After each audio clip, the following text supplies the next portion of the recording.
Come with me for an emergency no cool on this Sunday afternoon as a 40-year-old virgin, 15 years of experience HVAC technician. Cooking some chicken. Yeah, it's just so that you feel air inside, but it's not cold. I can hear that they're Don, where's your outdoor unit? Is this the thermostat? Yeah. Yeah, okay, you got that set to cool. Okay, no problem. Just go ahead. Yes, ton of comments.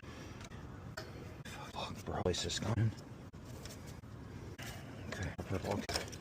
Capacitor for 45 to 5, and then for size. So go and come back. I have a feeling this.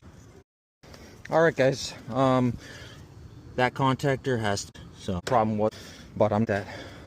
Isn't it upset? She only need. I'm just like, hey, you have parts to sell the door, guys. Moment of truth. New contactor already pulled in. New capacitor, turbo 200. Someone already installed this turbo. This hard start kit. All right, let's see if it works. Moment of truth. Best part of the job. Yes. So look at that. Noisy, ream. There you go, guys.